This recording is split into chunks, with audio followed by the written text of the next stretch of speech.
Hello, everyone. My name is Caridad de la Luz, and I'm a Puerto Rican spoken word artist, better known as La Bruja. And I'm returning here to Tu Cuenta Cine Youth Fest, and I'm so excited. But if you don't know about me, maybe this will help. Take a look.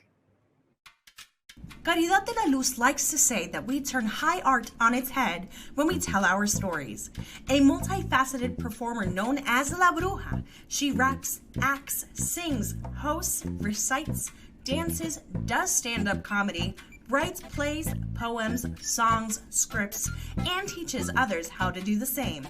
Winner of the Jerome Hill Artist Fellowship 2020 to 2021 and the David Prize Finalist 2021, she has been one of America's leading spoken word poets for over 15 years and has received the Puerto Rican Women Legacy Award, the Edgar Allan Poe Award from the Bronx Historical Society, and was honored as a Bronx Living Legend by the Bronx Music Heritage Center. She was presented with a Citation of Merit from the Bronx Borough President and named Top 20 Puerto Rican Women Everyone Should Know. As of January 2022, she became the new executive director of the Nuyorican Poets Cafe and has created amazing new programs while continuing to offer the mainstay shows that made the cafe famous. Super cool. And most recently, I got nominated for an Emmy for the Legacy of Puerto Rican Poetry. Woo! And I'm so excited to return to Tu Cuenta Cine Youth Fest this year. Some weeks ago, I helped our audience get to know last year's winner, Paloma Sierra, and all the amazing things she's doing now after winning the grand prize. Well, in case you don't know, all of this is powered by HITN, que educa y entretiene. HITN's mission is to advance the educational, cultural, and socioeconomic access of the U.S. Latinos or Hispanics, Latino Americans, Latinx, Black, Indigenous, people of color, from youth to adults, by developing and distributing quality content on air, online, and on the ground. HITN TV is America's leading Spanish language non-commercial television network, and it's servicing over 35 million households in the United States and Puerto Rico with thought-provoking and inspiring content. Tu Cuenta Cine Youth Fest is a platform powered by HITN, and this festival brings together a community of storytellers who are paving the way to a more inclusive industry on and off the screen. Today, I'm here to get you more acquainted with a rather serious topic that isn't discussed enough by moderating a most important conversation about Black and Brown representation, presence, and erasure in the entertainment industry. Today's segment is called Still Unseen, a discussion about the Latinx community in film.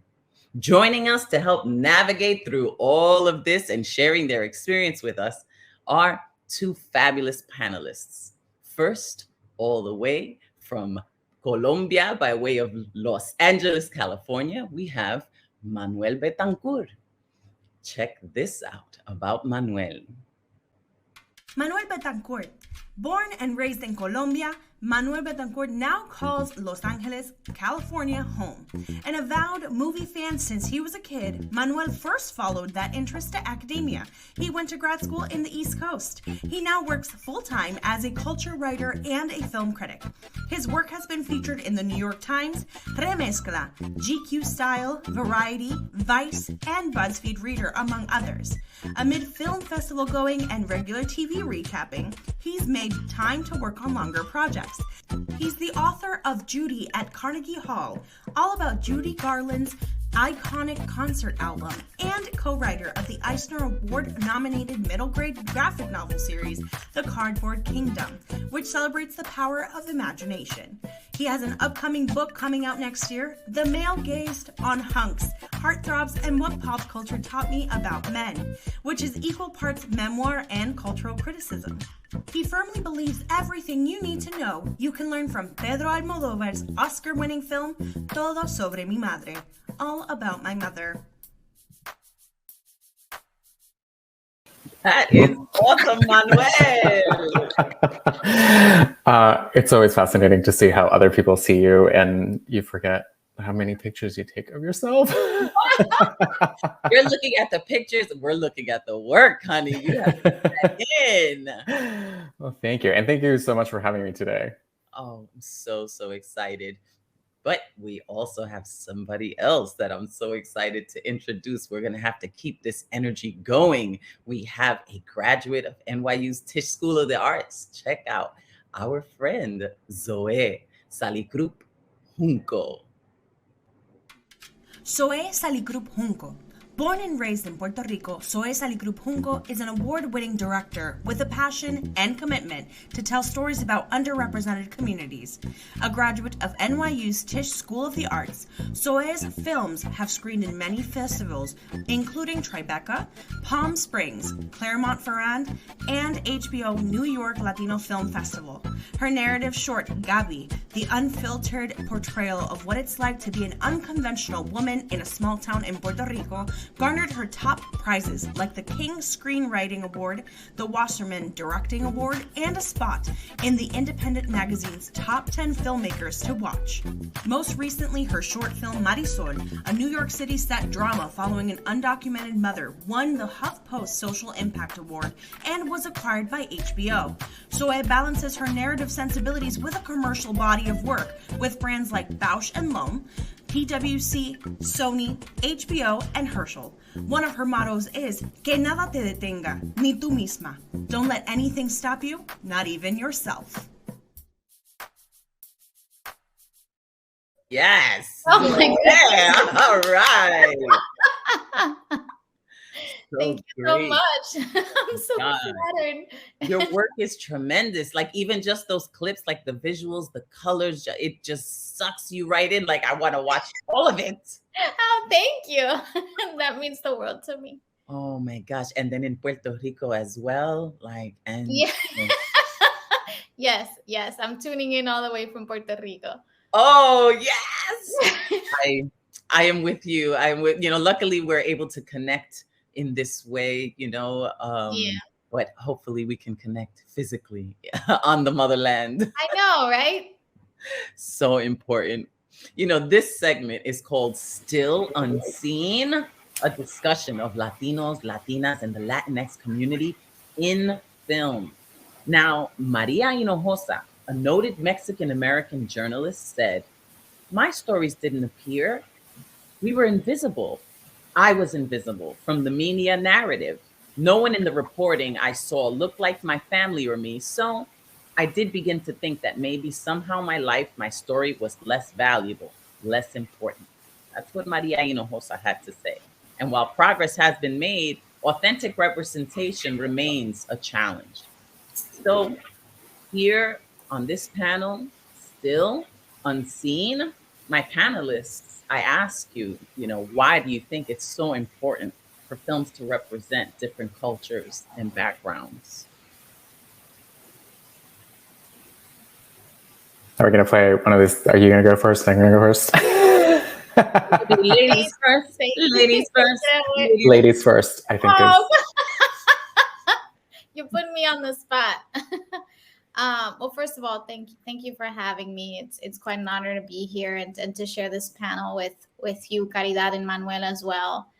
To answer your question, I mean, it's we could sit here and talk about that all day, but I think it for me it all boils down to you can't look at yourself if you don't have a mirror in front of you, and I think that's one of the main purposes of film, or one of the main advantages of film. You can really mirror an image and reflect not a mirror, I'm sorry, mirror a culture and really reflect its nuances, its complexities, and really open up a space for discussion and, lack of a better word, reflection. And I think that's so important. I remember having that impact when I saw Vittorio De Sica's Bicycle Thieves, which is an Italian film, has nothing to do with Puerto Rico, but it was a film that really allowed me to see a culture that for me was foreign. I didn't really know anything about it, and inspired me to want to do the same for my culture. So, I feel like if more films did that for the Latino community, we could really get the conversation and hopefully change going. Well, you are certainly on that path. Well, before you create a film, do you think about that, or do you think about the story? I think about the story, but I tend to write about what I know. So it's kind of like interlaced. I like to write about my culture and my people. And so, no, I guess I just write about the story, and everything else kind of just like falls in place. How about you, Manuel? How do you It's funny because it's funny because I do sometimes think of cinema and the screen in sort of general as a mirror, but I also like to think of it as a window. And I think Zoe's story about watching this Italian film and seeing yourself reflected, that the screen can do both things, that it can show who you are back to you, but it can also help you imagine by understanding another culture. So for example, I grew up in Colombia. So I grew up with Colombian television. And so in many ways, I have a very different sort of experience of Maria, right? In the sense of I did grow up with Colombian telenovelas and Colombian thrillers and Colombian television that did reflect back to me. But it was watching Hollywood films, it was watching, Spanish films, French films that really then put into relief what it was that I was finding in those characters and those stories about myself. And I think, as so I was saying, the more stories we have and the more points of view that we have, and the more we sort of really get to reflect on different cultures, the more we end up learning also about ourselves. And I think everyone will benefit, and everyone does benefit from that kind of wealth of storytelling. That lens, right? It's either a mirror or, a window, and it's like the eyes of the soul, and we do use film in that way. But there are so many challenges to make film and to make content, especially for our community. But what challenges have you faced to make your films, and what do you think are the biggest challenges you've had to face in this industry? Me again? Well, we only have one filmmaker here, so I think they can speak to it, and then I'll go. And then the next question I'll go first. I promise. There's so many challenges, right? Anything from lack of resources, lack of funds, but I think the number one that I think we don't speak enough about, and I think having Manuel in this panel is great because we can actually talk about this, is we need more champions in this industry. And it's not just about the filmmakers, it's about the Manuels out in the world who are going to help us get our films out there. No pressure, Manuel. But, I can give you an example, for my short Marisol, Manuel wrote a beautiful article about my film. in an incredible Latino respected platform, Remezcla. And like, undoubtedly that helped my film get out there to more people who perhaps didn't know my name, didn't know my crews or my actors. And here was a film critic, you know, authentically supporting my work because somebody passed down my information. He saw the film, liked it, and said, hey, you know what, I'm going to support her, I'm going to support this film. And so, you know, that to me is something that we definitely need more of. We need more cultural champions, we need more executives, we need more studios. Yeah. We certainly do. So Manuel, what is it that you are looking for, or what is it that when you see it, you're like, yes, this will get my stamp? Yeah, I mean, to me, it's about story, and I think it. You know, I do focus on Latinx media. I do focus on queer media. I focus on Latin American stuff, just because those are that's sort of like my Venn diagram of what I know and what I enjoy. So already within that space, what I'm looking for is great story, great filmmaking. You know, a great film is a great film is a great film. You know, afford even to make their films, but making a film is only like part of the process, right? Then we need to think about like, who are the agents and who are the marketing and who are the PR reps and who are the festival, you know, programming team, and then who are the film critics. And so like, it's, we need everyone, we need all these dominoes. And if they're not lined up, and if one of them is not there, if, you know, your manager is not going to be championing you, or if, you know, film critics are not watching the film, or if a film festival is not programming it, then, you know, then your film won't reach a lot of places. I try to do my part. It's funny because I do hear, you know, the kind of story that Zoé just told from a lot of filmmakers that I've written about, or like writers are like, you know, Manuel, you did the first interview that I ever did, and now I have a book and I'm running a festival. Or, you know, I was at a panel a couple of years ago and someone was like, it was because of your article that a producer then contacted me, and now I'm directing my feature film, which still blows my mind that like whatever I wrote on my laptop and then like threw out into the world can have an impact. But I think it sort of speaks to both how famished we are for these things, but also that, you know, we do need to think of ourselves as a community, and that like sometimes critics and filmmakers are sort of pit against one another. But I think there's a way of thinking about like, we're all part of the same ecosystem. And I think there's room for us to think of ourselves as collaborators and to really be having conversations. Again, it doesn't mean that I'm going to love every single Latino film that I watch. It's not going to mean that I don't love every film that I watch, but that the conversation that I'm having and that a filmmaker's having with an audience, that a filmmaker's having with a critic, that can be so productive and so generative, just as a way of moving the culture forward, moving the conversation forward, and then even sometimes moving careers forward. Oh my goodness, absolutely. That's the truth. You know, and, you know, we deal with struggles as, you know, Latinos or Hispanics, or how, you know, we still don't even know what to call ourselves, you know, and inclusion is so important, you know, like the three of us, we do have light skin privilege. You know, there is colorism in our, you know, communities and in our culture. And, you know, what it is that we can do to break ground and open doors for all of us, you know, all of our spectrum of colors, because there still is racism, you know, there's homophobia, there's also, you know, even just for women alone in the industry and in this world, you know, we're still breaking down so many barriers. But it really is important to be a pioneer, to be someone, you know, to think about a whole community behind you, like not just yourself, and these tools of film and storytelling that can really unite us, you know. So how else do you feel that filmmakers can change the narrative around representation to address the challenges?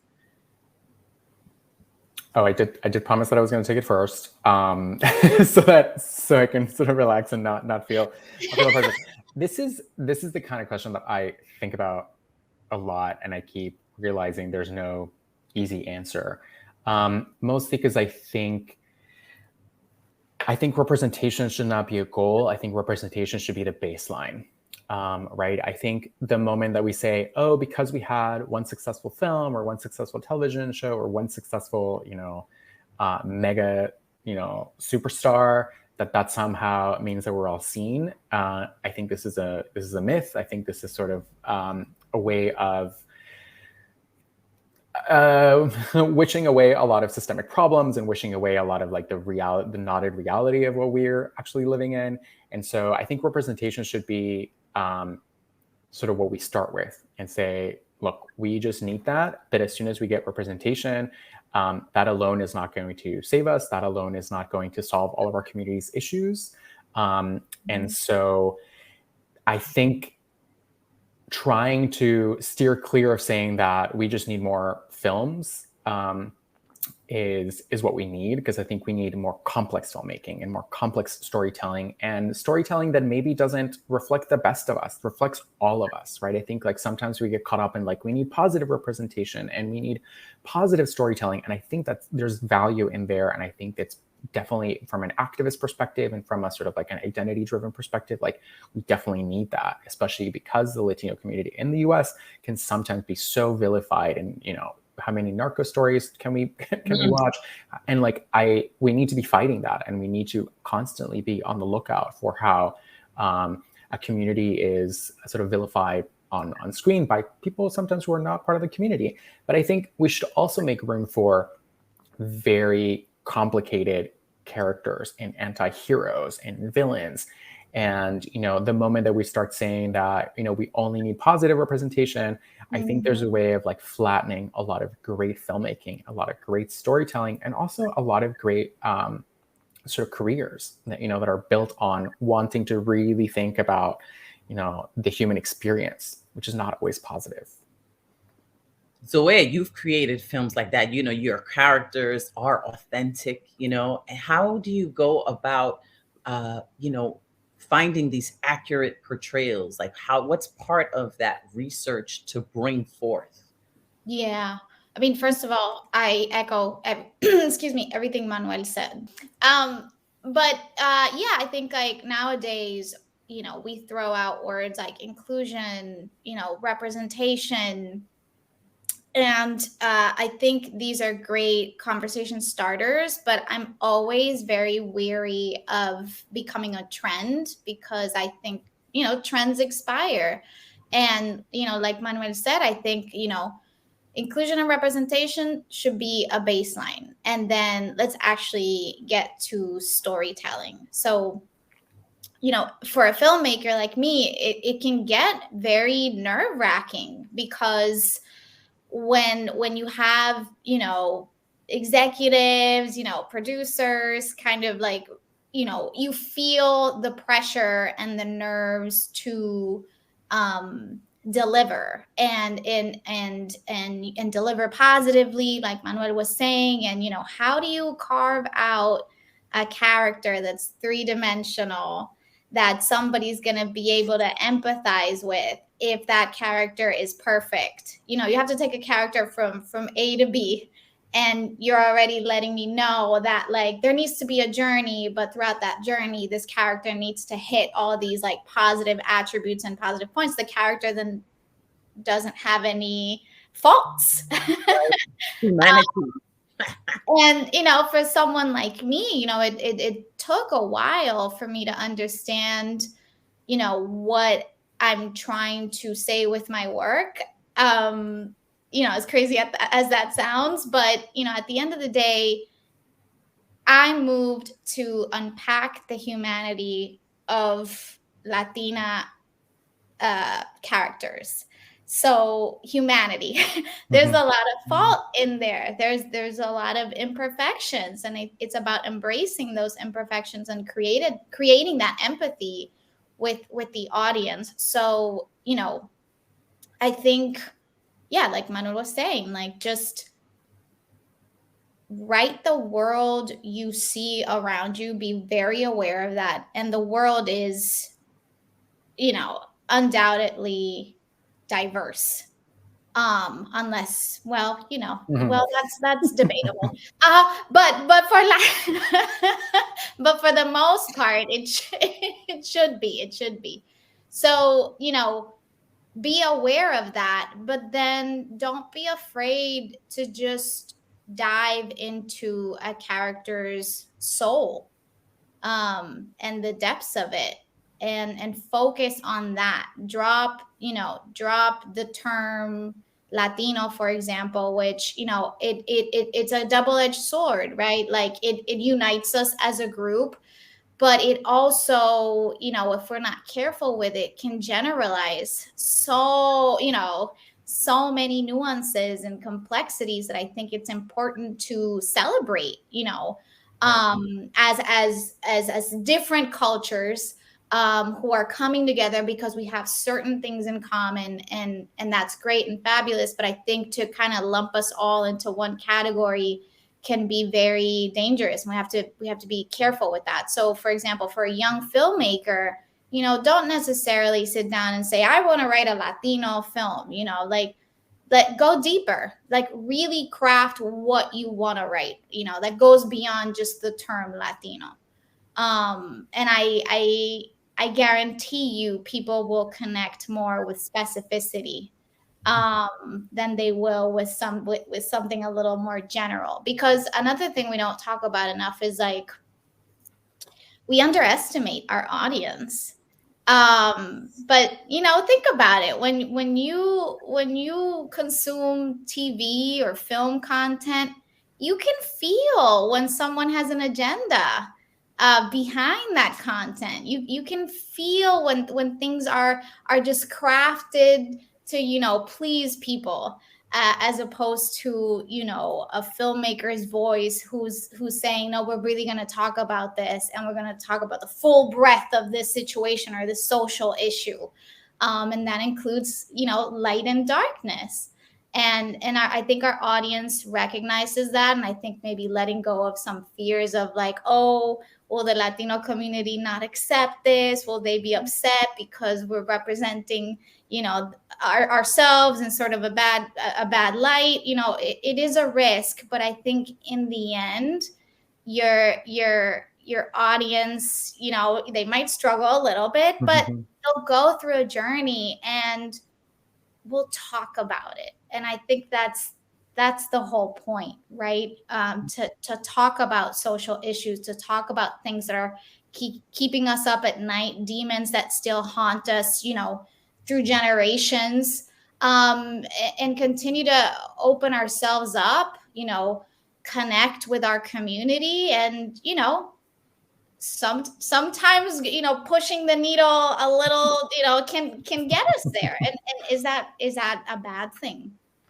I mean, the irony is that we're watching it kind of like a box, but what we are trying to do is break those boundaries, and blur those lines so that there really isn't a box. Because even the term Hispanic and Latino are Europeanized, and we're right now delving into what it is to decolonize. What does that mean? What does that mean for all of us? And so these constructs that we have to work within to break out of, right? Yeah. And also, it's always asking the question is, like, who is making those constructs and who do they work for, right? So, for example, the thing that I also keep thinking about is, like, well, we can talk about till the cows go home about all of this stuff, but, like, when it comes to applying to fellowships or getting grants or getting financing or getting into specific festivals, like, those kinds of things can sometimes help or hinder, right? Like, if I have a Latino film, will that be seen by an X festival? Will it be programmed under that banner?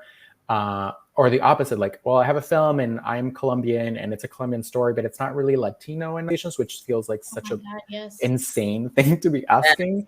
But it comes to, like, who am I doing that for? Who am I doing that mental work for? And sort of going back and being like, actually, I am enough, or I can choose to not exist within that box, and I can choose to, say, be as specific, like, that's why I constantly say, like, I'm Colombian, because I feel like that, and even I know that's problematic, and just as American carries with it like a lot of colonial baggage, like I sometimes rather grab that into that specificity, rather than be lumped, as Zoe saying, like, into that flattened. Caridad, do you sometimes also find that like that those identity categories can be very restricting? Well, that's why I love poetry so much, because it allows me to just fly into, and dive into that without thinking about what other people are thinking. Like, it just allows me to purge what's in there first, and then, kind of, navigate how can I translate this in a different way now? Like, how can I make this understandable, or how can I get this point across? But the poetry has always been like that release for me to, even things I'll write that I didn't even know were in there, and then I'm like, okay, what does that mean to me? Okay, so then what does that mean to the world? It's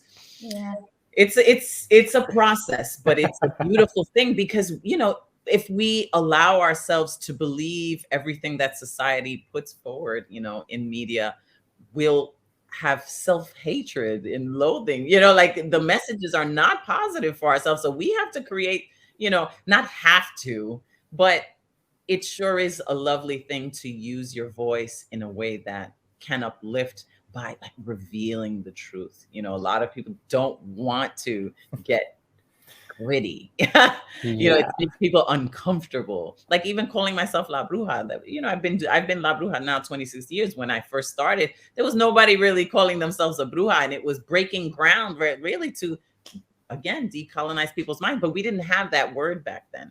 In 1996, we weren't talking about decolonization, but the intention was there. And here we are, 26 years later. And sometimes you'll have this idea, it may seem unpopular, but give it time. If you really believe it, if you know that it does have value, if it has value to you and for the community that you love, stick with it. Just because it's not popular now doesn't mean that people won't get it. Yeah. It's so funny when you say the word purge. I remember when I wrote Gabby and I, finished the film, released it out to the world, I would get asked a lot like, oh, what was the inspiration behind that character? What was the inspiration? And it took me years to answer that question, because I didn't know. And here I was, the creator, the writer, like I birthed this concept. And for the longest time, and maybe someone like Manuel might have watched the film, met me, and knew right away, right?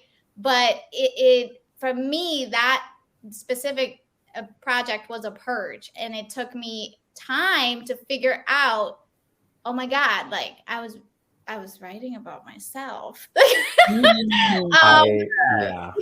it was such a visceral, creative process where I had so much to say, and I just like projected everything into this like external character that had its own mind, soul, body, like everything. I could talk about this character as if it was a friend, not realizing you were talking about yourself.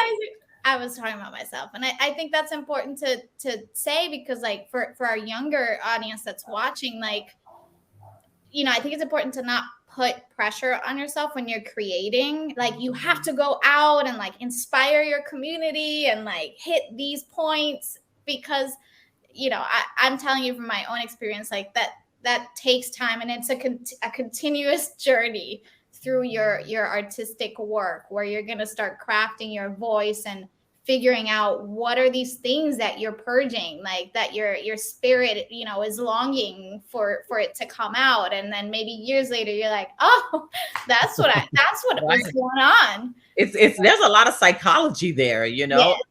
There is. And as a critic, I sometimes, I'm wary of doing that in a review, being like, well, clearly the director, they're talking about themselves, because I never want to make those sorts of judgments. But even, I went to grad school and I wrote a dissertation, and it's like very academic, and it's about film, and it's about queerness. And it was only until I was like defending it a year later that I was like, I was writing about myself.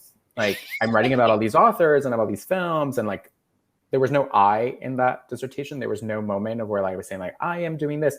But the theme and the things that I was like unpacking and purging had to do with how I used cinema to understand myself, how it helped me figure out parts of my identity. And, now I've written, there's a book coming out next year that I'm like, it's the same thing. And I think like, even as writers, we sometimes don't notice that like when we're writing things even that feel really, really far away from us, they're coming from somewhere. And, I sometimes think like writing and art making can sometimes feel like you're disemboweling parts of yourself. And that can be very generative. And then that can be like, it's a renewal, can sometimes be very painful, right? And that can sometimes be like, I am revealing myself and I'm making myself vulnerable and I'm carving parts of myself because I want to share them. And because I think that other people may feel the same and other people may connect to it and may find something of use in my like very traumatic at times with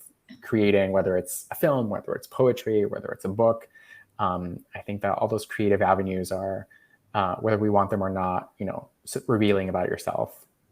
You don't have to have it all figured out, really. You just create, allow yourself to create, because there is a healing process in that. We're bombarded, since we're born with images, messages, all kinds of things. And it's like, who are we beneath all of that? You have to allow yourself to explore what's in there, without stopping yourself. Like, you can't think so much about what people, because then you won't do it. It'll stop you.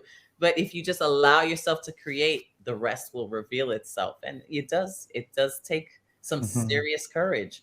How old were you guys when you knew that, this was your world? I'll think of it. Well, it's funny. It's like when I was growing up, my mom always said that I was going to be a writer. And I was like, oh no, I don't think so. Because I was like, that's not a career, right? Like I couldn't, right? Yeah. Talking about like Maria's point, it was like, you can't be what you can't see. And I was like, I don't know how people make that as a job. So I went to grad school and I was like, I'm going to be an academic and I'm going to be a professor. And like, there's writing in there, but I never imagined myself that I'd be like at my laptop trying to write something or reviewing or like being a film critic. Like even the idea that I review films now for Variety, like it would have been a pipe dream. But clearly there was something that I wasn't seeing about myself that my family saw. They were like, well, no, Manuel loves films and Manuel loves writing. This is obviously what he's going to do. And it took me, I went around the world and went around, and it took me sort of like 15 years probably to find myself. But sometimes the kernel is always there early on, even if you don't see it. That's a great message too. It's kind of like the book, The Alchemist. He had to go all the way around to just come right back to find out that, the wealth was there all along. It's inside of you. So any final, remarks, any final, things that you could say to our audience, our aspiring filmmakers? I think it's not a coincidence that I had a similar experience growing up where like I didn't know filmmaking was an option for myself. So kudos for this panel, because I think that shows that like not enough of us realize there's opportunity here. So, similar to Manuel, I clearly had these like artistic tendencies. Like I grew up dancing ballet my entire life that transformed into choreography, and choreography has many, many parallels with directing. Like you're essentially guiding a group of performers to tell a story and emote on stage. And it wasn't until I saw filmmaking as an option in a college application that my world kind of just collapsed, and then like a new one reemerged of possibility. So, and I've heard this story from many other Latinos as well. So I think it's really great that, as much as we don't like to talk about ourselves, you included, Caridad, that like we are, trying to let younger people know, hey, follow your dreams, because, even though it's like cuesta arriba, how do you say that in English? Uphill, it is achievable. Of course, it certainly is. It's so important to be your authentic self. Manuel? Yeah, and I think the caveat that I would add to that, because I think that's exactly what we need to be doing, is trying to also reconfigure what we think of as success as an artist, right? That I think you don't need to be Spielberg, you don't need to be, Victoria de Sica, you don't need to be Del Toro. Like, sometimes I think in this system that we live in, we sort of very much value money, we value fame, we value sort of this sense of accumulation of power. And I think that sometimes gets lost when we should be talking about art and we should be talking about modes of expression. It was like sometimes making a film for yourself, writing a poem for yourself that no one else sees, but that you're doing it because it's coming from a place where it needs to come out of you. Like, yes, that can sometimes be enough. And that can sometimes be sort of everything you need. So that's going to be my last. I love that. That would be enough, right? Just to create, just to be creative. So you can see the people that have done entries and put entries to see, in this competition for the CINE Youth Fest. You can go to cineyouthfest.org and see the official selection for this year's competition. And you could follow them on IG. And the winner is going to be announced by October 16th, which is going to be aligning with the closing of what is called Hispanic Heritage Month. We're going to still work on this. Is it Hispanic Heritage Month, Latino Heritage Month? It certainly has to begin to include our African and indigenous culture and people, and and lift that up. I'm looking forward to more of that. But Wednesday, September 28th at 4 p.m., you can watch Flaco Navaja, fellow New Yorican poet, host Upstream Without a Paddle, Latinos and the Streaming War. And you can watch all the current entries, like I said, on cineyouthfest.org. Thank you so much, our panelists. You have been amazing in this, this amazing chat. Still Unseen, a discussion of Latinos, Latinas, and Latinx community in film. Thank you, our panelists, Manuel, Zoé. It's been so great to talk with you. It's been lovely. Thank you again for a lovely chat, both of you. Thank you. I had so much fun. Thank you for creating. And so all our watchers, right? All our audience, our listeners, all of our community, show some love, give them some energy on their journey. Wishing you good luck. We are so grateful for HITN and for Tu Cuenta CINE Youth Fest. And we're also very grateful for our sponsors for their generous contributions to make this all possible. Check them out.